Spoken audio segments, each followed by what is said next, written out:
A married woman is constantly harassed by a stranger. The man buys a lot of cheese from Natasha's stall every time. After Natasha packs the cheese, Ivan pays her but never takes the food. Natasha knows exactly what Ivan wants, but as a married woman, it can never happen. She calms herself down and keeps living her repetitive life. She wakes up before dawn every single day. First she goes to the barn to milk the cows. Then she makes dairy products with other villagers. She takes homemade cheese to sell at the market. Her husband Alexander left for the city the day after their wedding. He hasn't come home in years. That's why many men pursue Natasha. One day a milk collector comes onto her. Natasha runs away at once. All the harassment makes her miss Alexander deeply. Her father-in-law runs a shoe repair shop on the street. Business is getting worse and worse. The family hopes their son will return soon, but the mother-in-law blames Natasha for not having a baby. She forces Natasha to step into the spring to pray for a child. She even makes her submerge completely to make it work. That night Natasha runs a high fever. The mother-in-law refuses to buy medicine and only puts a towel on her forehead. Alexander's sister often comes to take free milk. One day she brags that Alexander bought many gifts for her son. Natasha is heartbroken when she hears this. Alexander has been telling her he's too poor to even rent an apartment. The next day Natasha sees Ivan at the market again. Unexpectedly,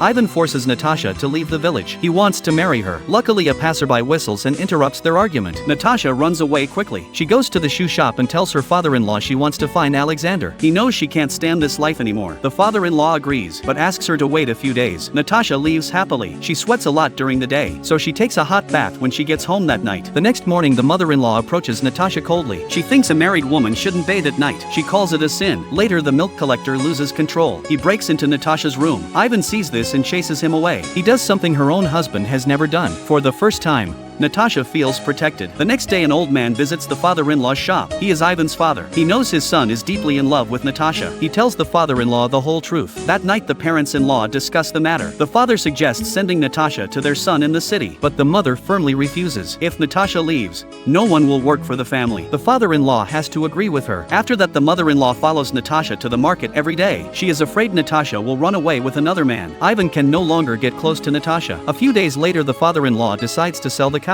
He plans to send Natasha to live with Alexander. After getting the money, he calls Alexander's workplace. Unexpectedly, Alexander's lover Yelena answers the phone. Alexander has already started a new relationship in the city. To him, Natasha is nothing but shame and a burden. But once Yelena learns the truth, she breaks up with Alexander. Meanwhile Natasha is packing her bags. The phone suddenly rings. She is sure it's her husband calling. Alexander decides to tell her the whole truth.